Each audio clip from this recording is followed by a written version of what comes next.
Sure Bakara tefsirinin 74. ayetinden başlayıp okuyayım inşallah. Bismillah, elhamdülillah, ve salatu ve selamu ala Resulillah ve ala alihi ve sahbihi ecma'in. Rabbi şrah li sadri ve yessir li emri ve hlul uqdeten min lisani yefkahu kavli. Ama ba'd, esselamu aleyküm ve rahmetullahi ve berekatuhu. Dövende deyiktanlağa İbn Kesir rahimehullah'ın Kur'an-ı Kerim tefsirinden Uygurca tercümesinin Bakara suresi 74. ayetten başlayıp okuyayım inşallah. Ba'de a'udhu billahi mineşşeytanirracim.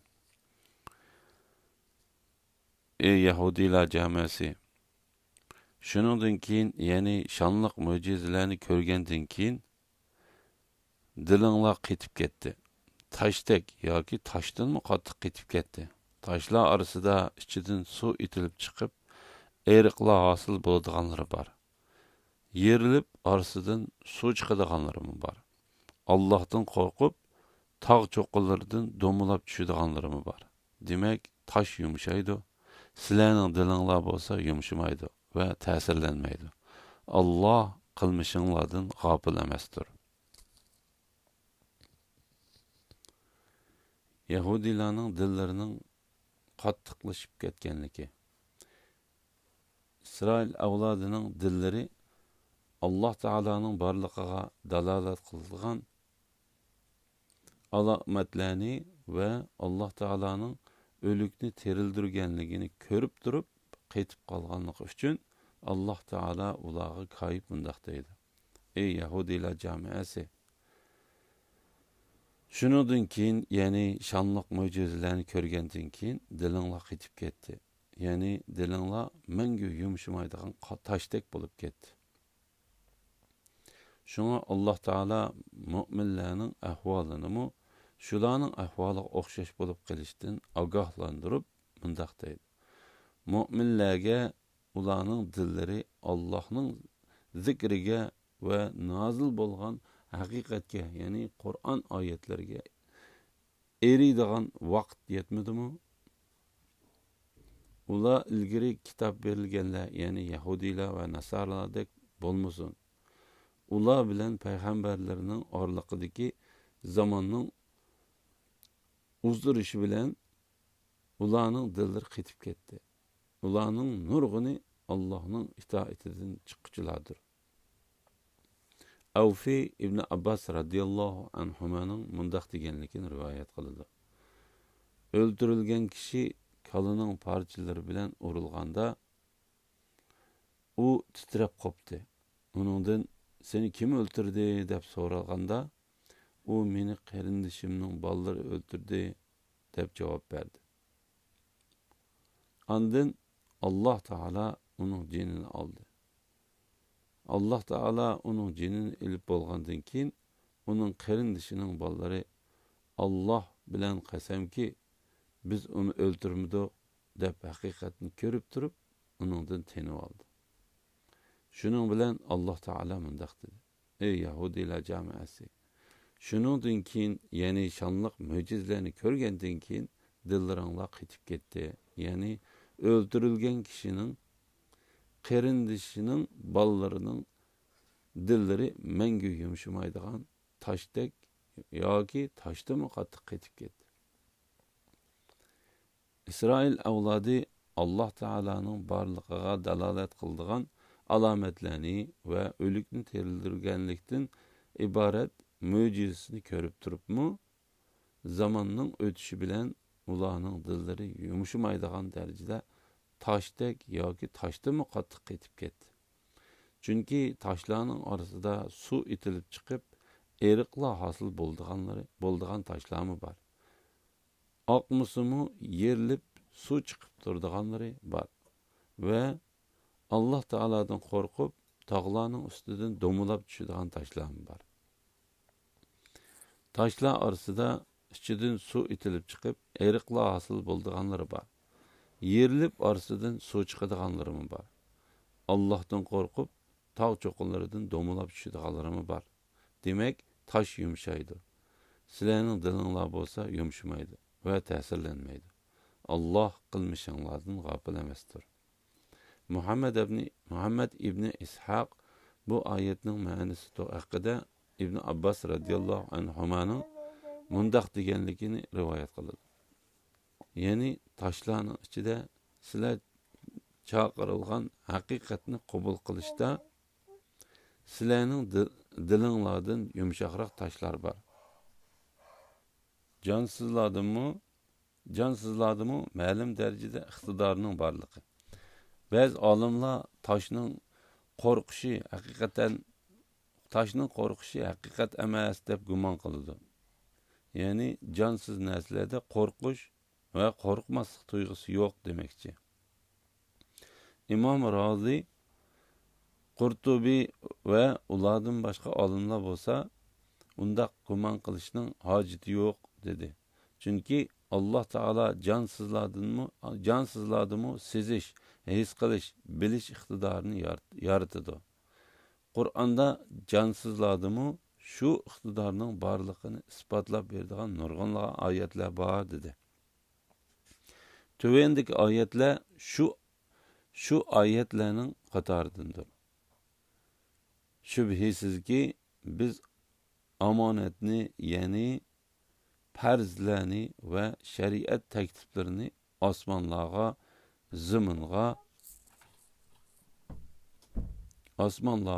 ziminga ve tağlarga tangladik. Ular uni ustiga olmadi. Uning ig'irligidan qo'rqdi. 7 osmon, zimin ve ulardaki mahluqotlar Allah'ını pak deb bildi. O't cho'plar, dal-daraxtlar sajda qiladi. Ya'ni Allohning irodasiga bo'ysunadi. Ular Allah yaratgan şeylerinin saillarining bo'ysungan holda Allohga sajda qilish yuzidan o'ng so'lga moyil bo'lib turganligini ko'rmadimi? İkilisi ixtiyori keldik dedi.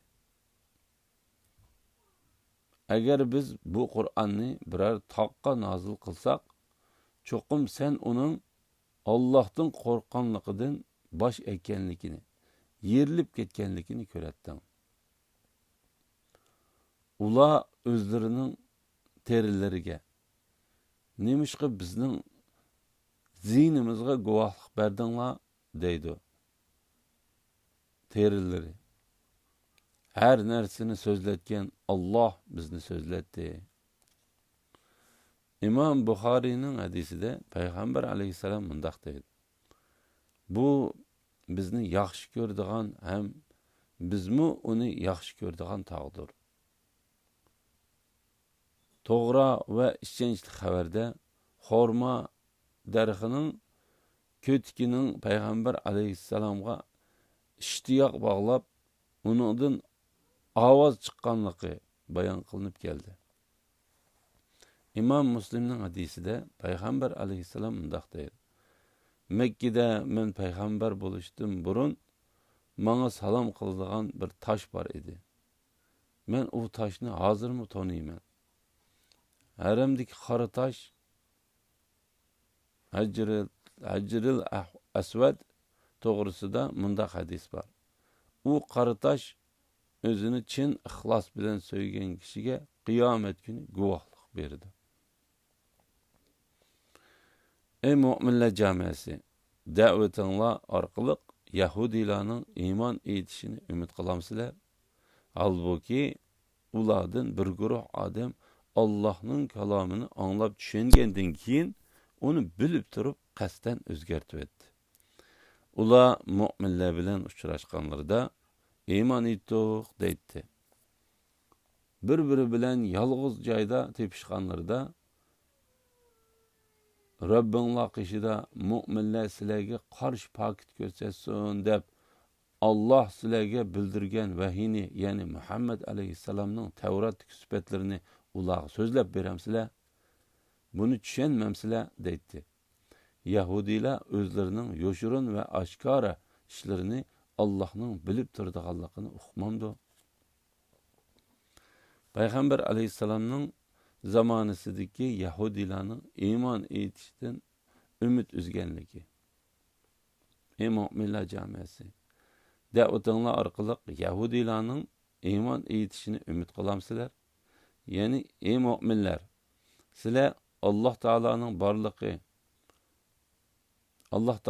barlığını bildirdiğin aşkara paketlerini görüp durup, dilleri qetip ketken Yahudilarning içindeki doğru yoldan izib ketken bir türküm Yahudilarning sizlarga bo'ysunishini ümid qilamsizlar? Halbuki ulardan bir guruh odam Allah'ның kalamını anlap tushungandan keyin onu bilib turib qasdan o'zgartib etdi. Ya'ni ular Allah Ta'ala'nın sözünü nihayet aniq tushunib turib, onu o'zgartib etdi. Ular o'zlarining o'zgartib etishdek xatoligini bildi. Allah Ta'ala bu haqda mundaq deydi. Ahdini buzganliklari uchun ularni rahmatimizdan yiroq qildik. Ularning dillarini iymonni qabul qilishda yumshamaydigan darajada qattiq qildik. Ular Tavratning so'zlarini o'zgartib etdi. Halbuki ulardan bir guruh odam Allah'ның kalamını anlap tushungandan keyin onu bilib turib qasdan o'zgartib etdi. Qatada Allah Ta'ala'nın bu ayeti to'g'risida mundaq deydi. Yahudilar Allah Ta'ala'nın ayetini anlap, onu yaxshi tushunib bo'lgandan keyin o'zgartib etdi. Mujahid mundaq deydi. Allah Ta'ala'nın ayetini o'zgartib yoshirganlar bo'lsa Yahudilarning olimlaridir. İbn Vahb İbn Zeydning mundaq deganligini rivoyat qildi. Allah Ta'ala ularga tushirib bergan Tavratni ular o'zgartib etib, uning ichidagi halolni harom, haromni halol qilib, haqiqatni ostin-ustin qilib etdi. Ularning ichidan haq ustidagi odam ularga para elib kelsa, ular uningga Allah Ta'ala'nın kitabı Tavrat'taki doğru hüküm bilen hüküm kıladı. Hata iş üstüdeki bir adam ulağa par elip gelse, ula şu kitabının, Tavrat'ın özü bilen onun faydasına hüküm çıkaradı. Hak üstüde bolmagan bir adam ulağa para ya ki hiç kandak bir nesi elip gelmese, ula onunla Tavrat'ın nemi bolsa, şunun bilen hüküm çıkaradı. Demek, her qanday adam para verse, ular Tavratning hükümlerini şu adamning faydasına o'zgartib beradi. Şunu Allah ularga mundaq deydi. Kishilarni yaxshi ishga buyurib, o'zinglarni unutamsizlar. Halbuki sizlar kitob, ya'ni Tavratni o'qib tursizlar, tushunmamsizlar. Yahudilarning Peygamber aleyhisselamning peygamberlikini bilib turib, onunla iman keltirmegenlik. Ular mu'minlar bilan uchrashganlarda iman etdik deydi. Bir-biri bilan yolg'iz joyda tepishganlarda Rabbinglar qishida mu'minlar sizlarga qarshi paket ko'rsatsin deb Allah sizlarga bildirgan vahiyni, ya'ni Muhammed aleyhisselamның Tavratdagi sifatlarini ularga so'zlab beramsizlar? Buni tushunmamsizlar dedi. Muhammed ibn İshaq bu oyatning ma'nosi haqida İbn Abbas radhiyallohu anhumaning mundaq deganligini rivoyat qildi. Ular mu'minlarga sheksizki sizlarning qarindishinglar Muhammed Allah Ta'ala'ning payg'ambari, lekin u sizlarga xos payg'ambardir deydi. Ular o'zaro yolg'iz joyda tepishganda sizlar bu to'g'riliq arablarga so'zlab bermanglar. Chunki sizlar burun u payg'ambar bilan kofirlarga qarshi o'zinglarga yordam tilaytinglar. U payg'ambar ulardan bo'lib qoldi deyishdi.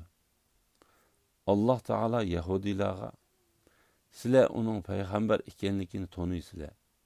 Uningga ergishish to'g'riliq Allah Taalaning sizlardan va'da olganligini bilasizlar deganligini Yahudilarning o'zaro u biz kutgan va kitoblarimizda bayon qilingan haq payg'ambar, lekin sizlar uningdan tinib olinglar va uni e'tirof qilmanglar deyishganligini bayon qilib, yuqoridagi oyatni nozil qildi. Hasan Basri mundaq deydi. U Yahudilar mu'minlarga yo'liqsa, biz iymon etdik deydi. O'zlari o'zaro bir joyda kelsa, mu'minlar sizlarning Robbinglarning dargohida sizlarning zininglarga pokit qilib olmaslik uchun kitobinglar Tavratda Allah sizlarga bildirgan, ya'ni Yahudilarga Muhammad alayhissalomning payg'ambar ekanligini bildirgan narsani Muhammadning sahobalariga aytib bermanglar dedi. Yahudilar o'zlarining yo'shurun va oshkor ishlarini Allohning bilib turadiganligini uqmamdi. Abu Aliya bu oyatning ma'nosi haqida mundaq deydi. Ya'ni Yahudilar uning payg'ambarligini o'zlarining kitoblaridan aniq o'qib turib, o'zlarining uni yolg'onga chiqarganliklarini va uningga ishonmaganliklarini Alloh taolodan yo'shirganligini Alloh biladi. Ve aşkarı işlerini. Bu ayetning ma'nosi haqida Abu Aliya, Rabbi ve Qatada qatorliqlar mundaq deydi. Ya'ni Allah Taala ularning sahobalariga biz iymon etdik deb oshkorlaganligini biladi. Ularning savodsizlari kitobni, ya'ni Tavratni o'qimaydi. Ahborlari o'ydirib chiqqan o'ydirmalarni biladi. Gumon bilanla ish qiladi. Kitobni o'z qo'llari bilan yezib, uni oz pulga setish, ya'ni dunyoning ozg'ina manfaati uchun bu Alloh tarafidan nozil bo'lgan deguchilarga voy. Qo'li bilan yozganlari, ya'ni Tavratni o'zgartganliklari uchun ularga voy. Buning bilan erishgan harom narsalar uchun ularga voy. Al-ummi savotsiz degan so'zning ma'nosi. Ularning savodsizlari degan oyatning ma'nosi haqida Mujohid mundaq deydi. U savotsiz kishilar ahli kitoblardir. Abu Aliya, Rabi'a, Qatada, İbrahim, Nahai va boshqalar mundaq deydi. Ular xat yozishni bilmaydigan savotsiz kishilardir. Bu ma'noni tövendek oyat ochiq ifodalaydi. Kitobni, ya'ni Tavratni o'qimaydi. Ular kitobning ichida nima yozilganligini bilmaydi. Shunga payg'ambar alayhisalom xat yozishni bilmaganligi uchun savotsiz deb sifatlandi. Alloh taolo payg'ambar alayhisalomning xat yozolmaydiganligi haqida mundaq deydi. Ilgari sen kitob o'qishni bilmayding, xat yozishni bilmayding. Mubodo sen kitob o'qigan, xat yozadigan bo'lsang, u chaqda haq qarshi turg'uchilar cho'qim gumonlanadi. Payg'ambar alayhisalom mundaq deydi. Haqiqatan biz xat yozolmaydigan va hisob o'qimaydigan savossiz millatdirmiz. Bir oy degan mundaq, ya'ni 29 yoki 30 kun bo'ladi. Ya'ni biz ibodatlarimizning vaqtlarini belgilashda yezishga va hisobga muhtoj bo'lmaymiz. Alloh taolo bu haqda mundaq deydi. Alloh ummiylarga, ya'ni yezishni va o'qishni uqmaydigan arablarga ularning ichidan bir payg'ambarni, ya'ni Muhammad alayhisalomni avatdi.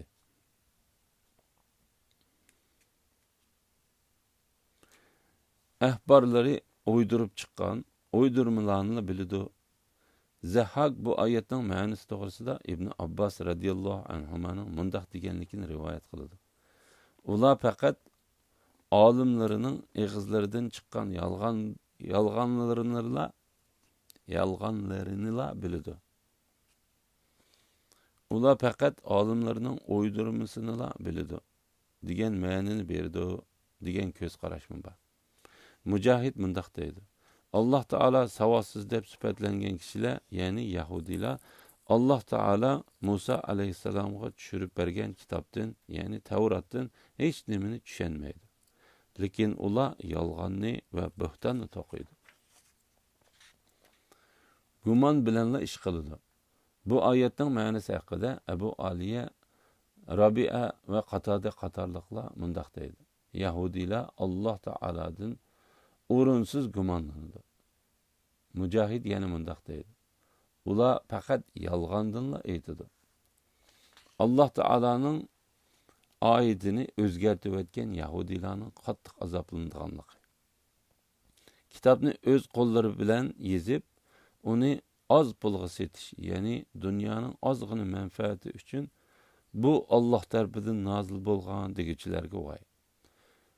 Bular Yahudiylarning boshqa bir turi bo'lib, Alloh taologa yolg'on aytish, bo'hton to'qish, kishilarning mollarini haromdan haqsiz yeyilish bilan kishilarni ozg'unlikqa chaqirdiganlardir. Zuhri mundaq deydi. Ubaydulloh ibn Abdulloh mana ibn Abbas radhiyallohu anhumaning mundaq deganligini aytib berdi. Ey musulmonlar jamiyati, sizlar qandoq sizga ahli kitobdan, ya'ni Yahudiylardan savol so'raysizlar? Ular Alloh taolaning xabarlarini, ya'ni Allohning ularning payg'ambarlarga tushirgan kitobini yangi boshdan to'qigan tursa, sizlar g'aflatga petib uni o'qamsizlar? Ahli kitob, ya'ni Yahudiylar Alloh taolaning kitobini o'z qo'li bilan o'zgartib, yezib, ozg'ina pulga setish uchun bu Alloh tarafidan tushdi deganligini Alloh taolo sizlarga so'zlab bergan tursa, Alloh tarafidan sizlarga berilgan bu bilim, Qur'on va hadis sizlarning Yahudiylardan savol so'rashinglardan behojat qilmadimi? Biz ularning birarsiningmi sizlarga tushgan haq din, islom dinini to'g'riliq sizlardan savol so'raganligini ko'rmadik. Qo'li bilan yozganlari, ya'ni Tavratni o'zgartganliklari uchun ularga voy. Buning bilan erishgan harom narsalari uchun ularga voy. Zahak bu oyatning ma'nosi haqida Ibn Abbas radhiyallohu anhumaning mundaq deganligini rivoyat qildi. Ya'ni yolg'on bilan bo'htonni o'z qo'llari bilan yozganligi va haromni yeganligi uchun ularga qattiq azob bo'lsin. Alhamdulillah, Allohga shukrlar bo'lsin. Shuning bilan Baqara surasininki tafsirining 79-oyatigacha o'qidik. Qolganini keyingi qatamda davomlashtiramiz inshaalloh. Assalomu alaykum va rahmatullohi va barakatuh.